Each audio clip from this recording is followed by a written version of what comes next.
Thank you so much all of you. आज जो meeting है, जो ट्रेनिंग रखी जाती है, ट्रेनिंग बहुत ज़्यादा महत्वपूर्ण है। ट्रेनिंग से ही एक इंसान की सीधा उसको गन दे देते हैं कि जाइए अब तुमको लड़ाई करनी है। पहले उसको फिजिकली, मेंटली और जो आर्म फोर्सेस हैं उनमें इक्विप्ड किया जाता है कि आर्म्स चलाने भी तो आने चाहिए। तो क्या होती है ट्रेनिंग। एक बच्चा बहुत अच्छे से पढ़ाई करता है और उसकी जॉब लगनी होती है, तो उसकी भी क्या होती है ट्रेनिंग।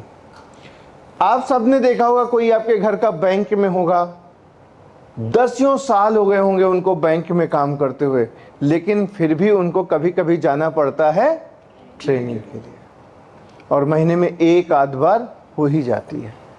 ऐसी दुनिया में कोई जगह है जहां पे ट्रेनिंग ना होती हो? बड़े बड़े डॉक्टर्स, मैंने भी हाल में ही आँखों के डॉक्टर के साथ में एक पॉडकास्ट किया था, डॉक्टर राजेश साहब। आँखें कितनी सेंसिटिव हैं और माइक्रोन में पतली नसें हैं, और उन नसों के ऊपर काम करने की क्या लेते हैं वो ट्रेनिंग। हम इस बिजनेस को ज्वाइन करते हैं और इस बिजनेस के अंदर सक्सेसफुल होने के लिए हमारे लिए भी सबसे ज़्यादा महत्वपूर्ण चीज़ है, क्या है ट्रेनिंग। और ट्रेनिंग ही जो है वो हमें सक्सेसफुल बनाती है। आप सब जो इस ट्रेनिंग का हिस्सा बन रहे हैं उनका मैं हृदय से स्वागत करता हूं, और मैं चाहूंगा एक बार जोरदार तालियां अपने लिए बजाइए। आम और खास में कोई बहुत विशेष अंतर नहीं होता। कहते हैं ऑर्डिनरी और एक्स्ट्रा ऑर्डिनरी। ऑर्डिनरी हम सब हैं, हमको एक्स्ट्रा ऑर्डिनरी बनाती हैं हमारी आदतें। सहमत हैं? हमें एक्स्ट्रा ऑर्डिनरी बनाती है हमारी सोच, हमें एक्स्ट्रा ऑर्डिनरी बनाती है हमारी संगत, हमें एक्स्ट्रा ऑर्डिनरी बनाती है कि हम किससे इंस्पायर होते हैं। सहमत हैं? तो एक्स्ट्रा ऑर्डिनरी कौन बनाता है हमें? हमारी आदतें। सहमत है? मानते हैं इस बात को? एक्स्ट्रा ऑर्डिनरी कौन बनाता है हमें? हमारी आदतें। एक्स्ट्रा ऑर्डिनरी कौन बनाता है? हमारा सर्कल, हमारा। आप सोचेंगे सर्कल से क्या होता है? सर्कल ही सब कुछ होता है। एक बारी क्या हुआ, एक छोटी सी कहानी सुनाता हूं आपको। एक कहानी के माध्यम से आपको मैं सर्कल का बताना चाहूंगा कि कितना बड़ा महत्व हमारे जीवन में है। एक नदी के किनारे एक बार शेर पानी पी रहे थे। शेरों का जो झुंड था वो पानी पी रहा था। तो वहां पे पानी पी रहा था, तो पानी पी के जाने लगा, तो वहां पे एक शेर का नवजात बच्चा रहा होगा, कुछ बीमार होगा, ये जो भी कारण रहा हो, वो वहां पे छूट गया। फिर वहीं पे भेड़ों का झुंड पानी पीने के लिए आया, और वो जो बच्चा था शेर का, वो भेड़ों के झुंड के साथ चला गया। अब वो भेड़ों के झुंड में ही रहने लगा, भेड़ों का ही उसने दूध पिया और भेड़ों के जैसे ही वो व्यवहार करता था। ऐसे ही धीमे धीमे वो भेड़ों के बीच में ही बड़ा हुआ, घास खाता रहा, भेड़ों के जैसे ही चलता रहा। एक दिन क्या हुआ कि भेड़ों का झुंड जो है वो नदी के किनारे पानी पी रहा था, और भेड़ों को आभास हुआ कि शेरों का झुंड आने वाला है। जानवर सेंसिटिव होते, समझ जाते। तो सारी भेड़ें भागी, और वो जो शेर का बच्चा था वो नहीं भागा। तो देखा शेर, जब शेरों का झुंड आया तो बोले, तू यहीं था, तूने शिकार क्यों नहीं किया? तो बोला, मैं जैसा बोला अभी ये क्या हो रहा है, तू तो बिल्कुल शेर के जैसा है, लेकिन फिर भी तो बोला मैं। शेर उसको पकड़ के उसको हाजिर किया गया शेरों के राजा के पास। जो झुंड का, शेर के झुंड का राजा था, बोले तो बिल्कुल हमारे जैसा दिखता है, लेकिन क्या हो गया, बोल रहा मैं। फिर शेर ने 2-3 बार उसको समझाया, समझाने पर उसको जब समझ नहीं आया तो शेर को गुस्सा आया, बहुत जोर का गुस्सा आया।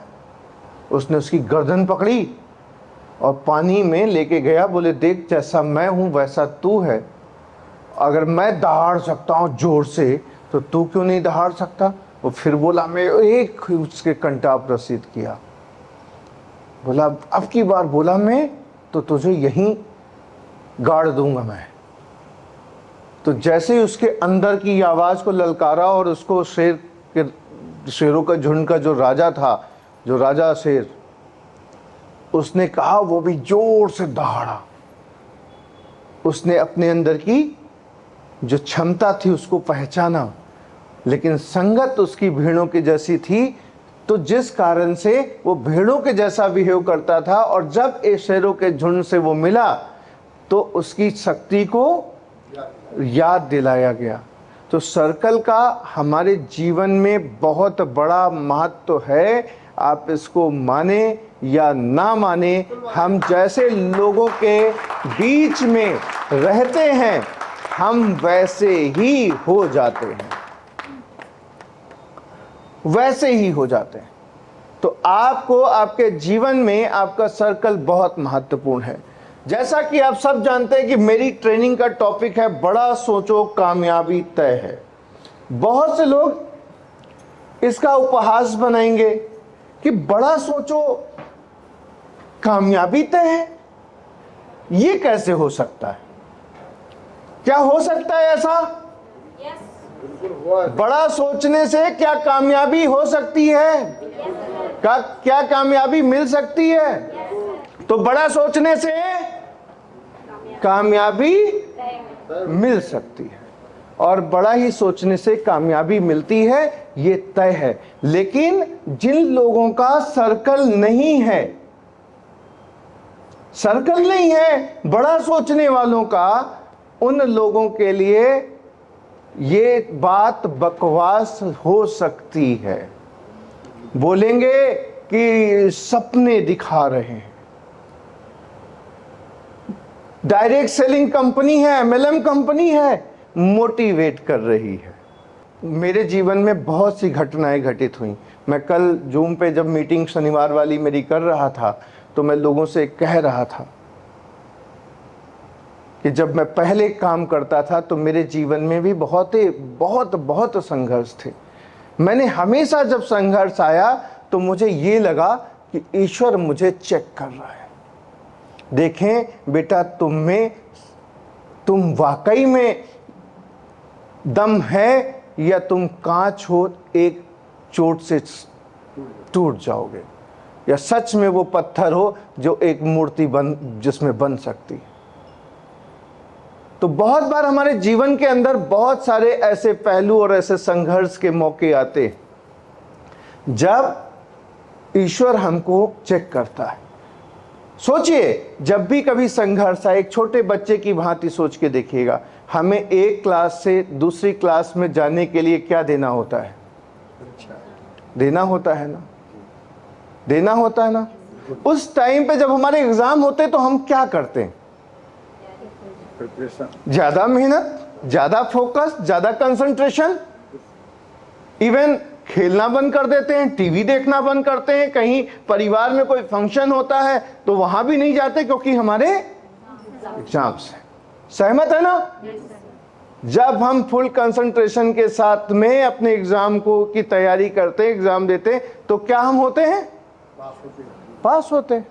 ऐसे ही जीवन है, सेम जीवन है।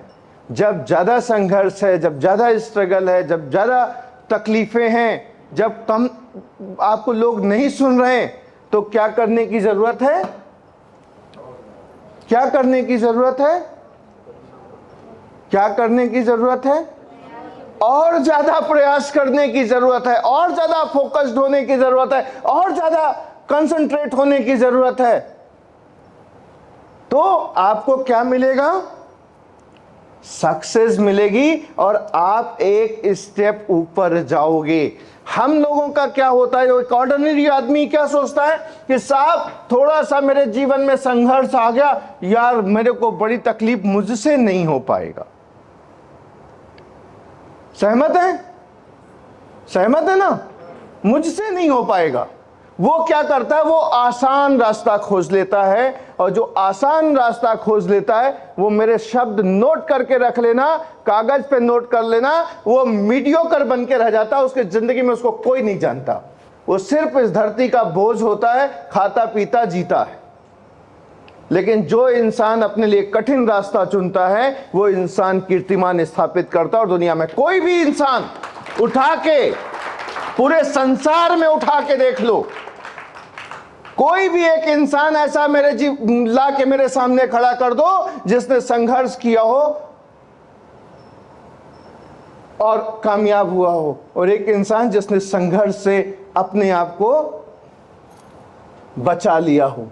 तो जो इंसान आज, कल लखनऊ के अंदर नितिन नवीन आए थे, भारतीय जनता पार्टी के राष्ट्रीय अध्यक्ष हैं, पहली बार आए थे, तो उनके लिए बड़ा रथ बनाया गया। पूरे लखनऊ में पहले से ही नोटिफिकेशन आ गए थे, आज डाइवर्जन रहेंगे, आज यहाँ पे ये जाम रहेगा।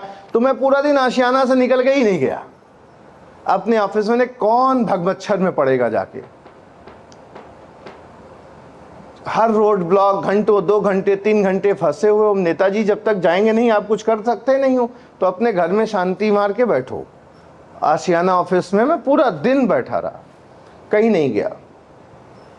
तो मैं सुबह सुबह जब मैं टेनिस खेल के आ रहा था, देख रहा था आलम बाग में मंच बना, रोडें छपी, पूरे सड़कों के ऊपर पोस्टर बैनर सब लगा हुआ है, भाजपा के नेता एकदम तैयार हैं, कुर्ता सदरी पहन के, हर जगह पे जमावड़ा सुबह 9:30-10 बजे से शुरू हो गया था। तो मैं सोच रहा था, आज इस आदमी को इतना आदमी स्वागत कर रहा है, लेकिन जब इस संघर्ष में रहा होगा तो किसने स्वागत किया होगा? इसने, तो मैंने अंदर वही दिमाग में रहा। कल मैंने जूम मीटिंग के अंदर भी बोला, संघर्ष में इंसान स्वयं अपना साथी होता है, और सफलता के ऊपर दुनिया उसकी साथी होती है। सहमत हैं? सहमत हैं? और बड़े बड़े विधायक, सांसद, इवन योगी जी ने भी उसका एयरपोर्ट पे स्वागत किया। मुख्यमंत्री एक, उप मुख्यमंत्री दाएं, एक उप मुख्यमंत्री बाएं, और पूरी भारतीय जनता पार्टी उत्तर प्रदेश की पीछे। सहमत है? सारे माननीय कदमों तले। ये सफलता बोलती है। लेकिन वही आदमी, कभी उसके जीवन का, मैं जरूर उसका जीवन जानना चाहूंगा, उसके जीवन में उसका संघर्ष उसका साथी होगा। हो सकता कभी अकेले कमरे में बैठ के सफोकेट होता हो, फ्रस्ट्रेट होता हो, इरिटेट होता हो कि कहीं ऐसा तो नहीं मैंने गलत रास्ता चुन लिया, लेकिन फिर मन की आवाज आती होगी, नहीं, मुझे भरोसा है खुद पे और मैं करूंगा।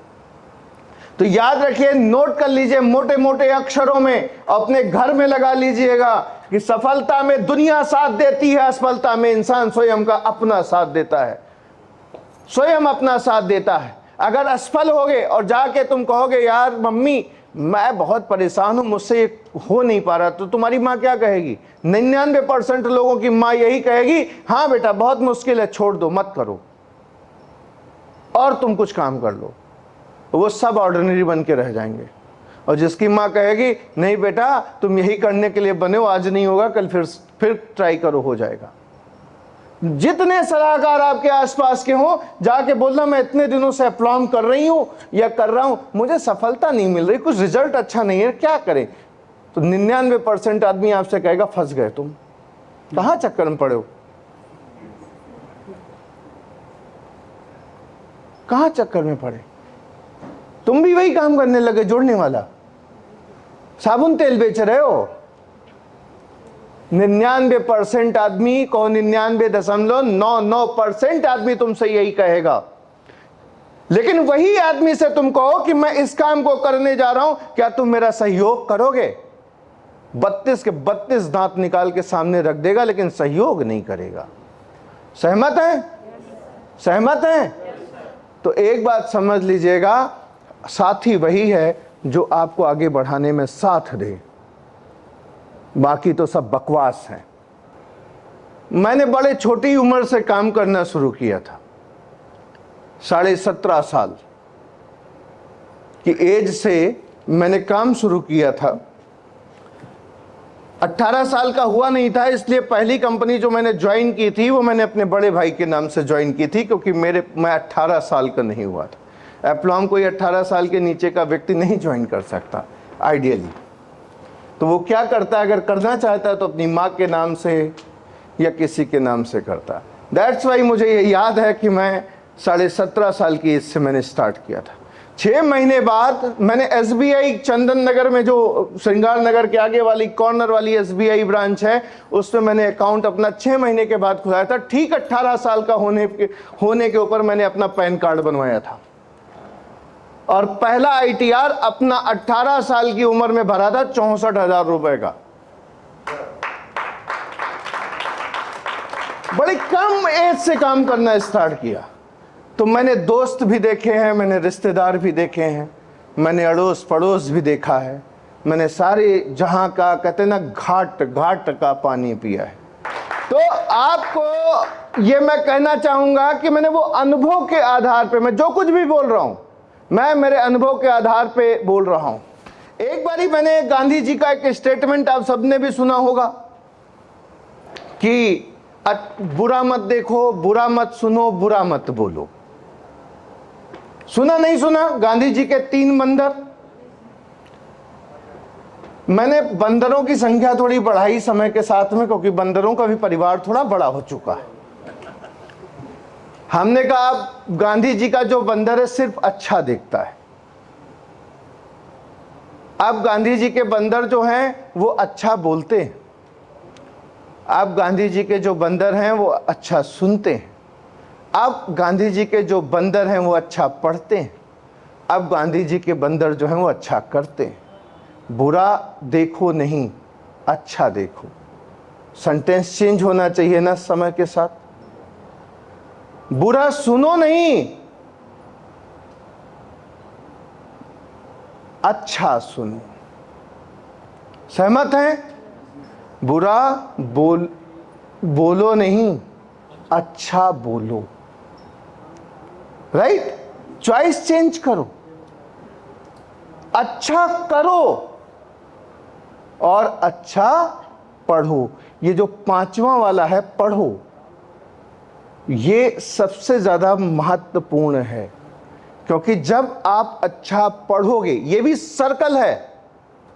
अब स्वामी विवेकानंद को आप तो ला नहीं सकते, उनके पास आपको जाना पड़ेगा। अब उसके बाद देखिए, मन में यही आया होगा कि मरने के बाद जा पाओगे, यही तो आया होगा।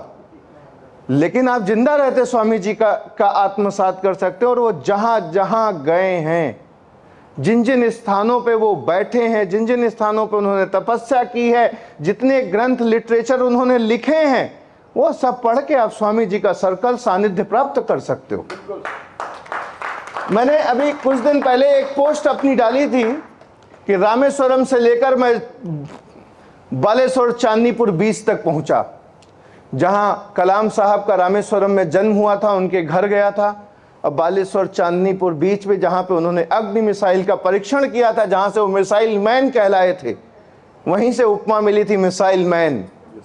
मैं वहां भी माथा टेक के आया उनके चरणों में। तो अब मैं कलाम साहब के पास कैसे जा सकता हूं? जब मैं कलाम के स्थानों पर पहुंचूं तो मैं उनको आत्मसात कर सकता हूं। तो आप अगर किसी को भी अपना आत्मसात करना चाहते हो तो आत्मसात जरूर करिए, और कोई मुश्किल नहीं है, बस अच्छा सोचने की जरूरत है। गांधी जी का एक बंदर और बढ़ गया,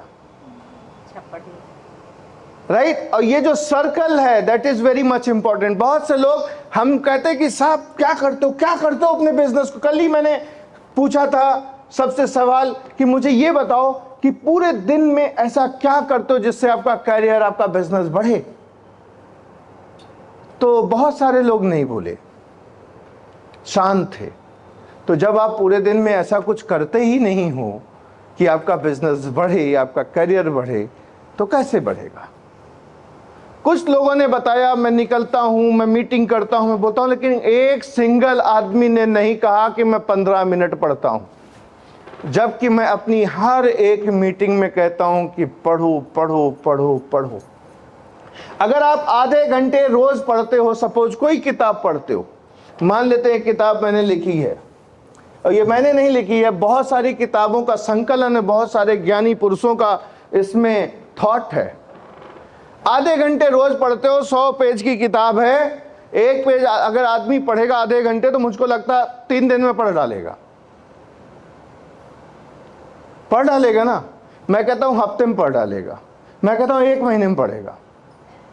अगर एक किताब 1 महीने में पढ़ते हो, 12 किताबें 12 महीने में पढ़ते हो, 5 साल किताबें पढ़ते हो, 60 किताबें पढ़ लेते हो। कितनी? जिस दिन आपके पास 60 राइटर्स का थॉट प्रोसेस आपके दिमाग में घुस जाएगा और एक्स्ट्रा ऑर्डिनरी आदमी बन जाओगे, गारंटी है मेरी।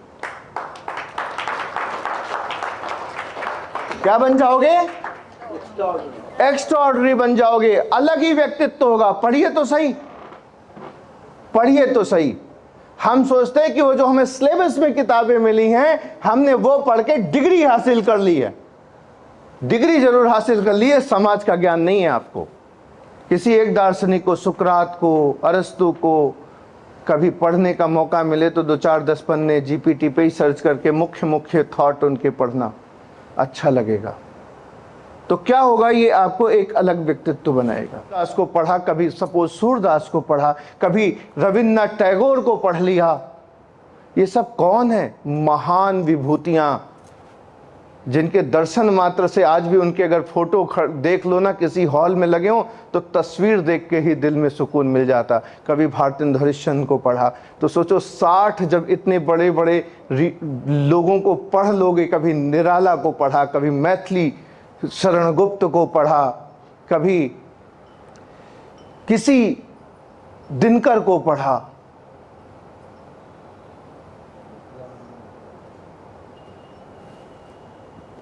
तो पढ़ोगे तो क्या होगा आपके अंदर? इस मोबाइल ने लोगों की जिंदगी खराब की है। एक गाना था ना, तूने मेरी जिंदगी खराब की है, तो मोबाइल को देख के ही ये गाना गाया करिए, तूने मेरी जिंदगी खराब की है। आज के समय में, पुराने समय में जब हम लोग ट्रेनों में चलते थे, सफ़र करते थे, तो लोगों के हाथों में किताबें होती थीं, न्यूज़पेपर होते थे, लोग पढ़ रहे होते थे। आज के समय में हर आदमी मोबाइल देख रहा होता है। तो जैसे बनना चाहते हो वैसे लोगों के बीच में रहो।